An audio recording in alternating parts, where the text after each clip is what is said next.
When my son confessed his unspoken feelings, our once simple relationship became complicated beyond repair. On a calm evening, our quiet neighborhood was bathed in a beautiful orange glow as the sun started to drop behind the hills. The radio was humming softly in the background while I was in the kitchen making dinner. Eric, my son, had recently spent the weekend at home after attending college. The house exuded a serene, cozy vibe, the kind of tranquility that comes from familiarity. Eric had matured so rapidly. It seemed like only yesterday he was a child who followed me around the home and asked me a ton of questions about life. At 21, he had changed from the young boy I had known to a strong, self-assured, and occasionally unwittingly aloof young man. As he grew older, our relationship had changed, and I was still getting used to it. I called him from the living room when dinner was ready. As we sat at the table, he glanced at me, and I noted that his look was different, intense, and caused me to halt. At first, I dismissed it as a figment of my imagination. We discussed how much he missed home, his classes, and his friends, but something I couldn't quite describe was evoked in me by the way he spoke, and the way his eyes stayed on mine longer than normal. As we used to do frequently before he departed for college, we made the decision to watch a movie together after supper. The soft cushions and low lighting made the living area feel cozier than normal, which was ideal for a peaceful evening in. I couldn't recall the last time we spent an evening together in such tranquility. As the film went on, I found myself looking at him more than I should have. I noticed how he had matured into himself. He had grown into a man instead of the child I had reared. Just as I was starting to have a weird feeling of anxiety about the things that were going through my head, he moved closer to me on the couch. I initially believed it to be harmless, but then his hand touched mine. Something electrifying, something I knew I shouldn't feel, sparked through me. Startled by the intensity of the moment, I swiftly withdrew my hand. "What's wrong, Mom?" he said in a quiet, almost worried voice. Unsure of what to say, I stared at him with my heart pounding. I tried to brush the emotion aside and hoped he wouldn't notice our tension. "Nothing, sweetie, just tired, that's all," I said. However, I was aware that something had shifted at that very instant, that we couldn't ignore the distinction between mother and son had become hazy. Although neither of us had crossed it, there were many unsaid ideas in the air. The movie was playing in the background while we sat there in quiet, but neither of us was listening. I told him I had to get to bed early and got up, but as I was leaving, I couldn't get rid of the feeling that something had changed between us. That night, as I lay in bed, my thoughts were racing. I knew I couldn't allow this emotion to intensify. For the benefit of both of us, I had to stay away. But secretly, I didn't know how. I felt uneasy when I woke up the following morning. I kept thinking about what had happened the night before.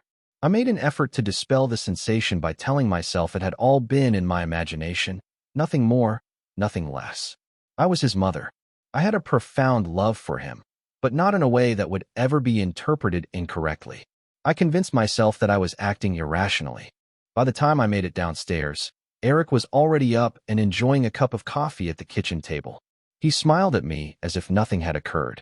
Perhaps it had been nothing at all, simply a strange moment that only I had observed. I made the decision to ignore it for the time being. "Morning," I responded, attempting to sound as regular as possible while feigning a grin. "Morning, Mom," he said in a relaxed and informal tone. I was considering taking a hike later. "Would you like to accompany me?" "A trek?" We hadn't done anything like that together in a very long time. After how I felt last night, I briefly considered whether I should spend more time alone with him. However, I later told myself that it was just a mother and son hanging around. That was perfectly okay. "Sure," I replied. "It sounds nice." We traveled to a neighboring path later that afternoon, a location we had visited frequently when he was smaller. For that instant, the sky was a vivid blue, the air was clear, and everything seemed normal. We strolled alongside each other, discussing nothing specific, just our shared past experiences, his future ambitions, and the typical small talk. I started to giggle, felt more comfortable around him, and wondered if I had overreacted the previous evening. However, there were times when we stopped talking as we continued on the trail, leaving a lingering silence that felt heavier than it should have. At one point, when we came to a clearing with a stunning view of the valley below, Eric stopped walking and turned to face me. "You've always been there for me, Mom," he added in a quiet but earnest tone. I don't know what I'd do without you. His tone was vulnerable, and there was something about the way he said it that surprised me and made my heart hurt. I tried to brighten the situation by smiling. Well, you won't have to worry about that anytime soon, I laughed. I'm not going anywhere. He was not amused. As an alternative, he moved closer and met my gaze. His words, "No, I mean it," went on. "You have never been just my mother. You've been something. Everything." I went cold. I wasn't prepared for the weight and significance of the words that hung in the air. There was something in his eyes that made my pulse race again, just like the previous evening. I looked for any indication that he was merely being sentimental or that this was an innocent moment of adoration, but I found none. "Eric," I whispered in a voice that was hardly audible above a whisper. "You know how much I love you, right?" "Of course," he said, taking another step toward me. "I love you too, more than you realize." My heartbeat accelerated. This was not the proper way for a mother and son to look at one another or speak. My body felt immobile, even though my head begged me to take a step back and create some distance between us. "I think we should head back," I said in a trembling voice. "It's getting late." However, before I could move away, he stretched out and softly touched my hand. Even though the touch was harmless, I couldn't help but feel sick to my stomach because of the way he held on, the way his thumb softly touched my skin. "Mom," he whispered quietly, with a tone that I couldn't quite put my finger on. "I've been feeling something I shouldn't be feeling, but I'm not sure how to put it." "I believe you felt it as well." I was filled with panic. With my heart thumping in my chest, I withdrew my hand and stepped back. "Eric, stop," I said in a shaky voice. "That's not what you mean. You're perplexed." His face was a mixture of hurt and bewilderment as he gazed at me. "Mom, I'm not confused. I am aware of my feelings." "No," I replied with a headshake. "This is incorrect. You are my son. We are unable to." I was unable to continue the phrase because it felt too heavy and risky to say aloud. Eric inhaled deeply, emotion obscuring his features. "I am aware. I know it's wrong, even though I can't help how I feel. Additionally, I don't believe you can." Tears filled my eyes as I fought to maintain my calm. This was not taking place. This cannot be taking place. I had to put an end to this before things progressed further, and we crossed a line we would never be able to go back from. "I'm your mother," I said, my voice breaking. "I also adore you, but not in that way. We can't. I can't." The words hovered between us, thick and oppressive. His shoulders slumped in defeat, and I could see the sorrow in his eyes. He nodded slowly while looking down at the floor in embarrassment. "I apologize," he muttered. "I had no intention of. I didn't want to cause you any discomfort." I took a deep breath, attempting to suppress the tumultuous mixture of feelings churning within me. "It's okay," I answered quietly, though I wasn't positive, and suggested that we simply head home. The silence on the way home felt oppressive. Eric and I both remained silent. Every second felt excruciatingly long because of the weight of what had been said on the trail hanging between us. My mind was racing as I tried to comprehend what had just transpired, but I kept my eyes on the road. His confession of feelings and the words that came out of his mouth astounded me. Everything I believed to be true about our relationship seemed to have been completely turned upside down. Upon arriving at the driveway, Eric murmured that he was heading to his room. He vanished up the stairs, and I did nothing to stop him. My body shook with the feelings I had been suppressing since the trail moment, and I fell onto the couch. I had no idea how to interpret any of it. He was my baby boy, my kid, but he was no longer a boy, and it was becoming frighteningly obvious that our connection had become more complicated than either of us had anticipated. Even though I wanted to think that his feelings were only a phase, something temporary that would pass with time, the way he had looked at me and the way his palm had lingered on mine told me otherwise. I experienced a feeling of guilt, as if I had done something wrong. Perhaps I had been too close, too loving over the years. However, it wasn't correct, was it? It was expected of mothers to care for, love, and support their sons. I had only ever done that.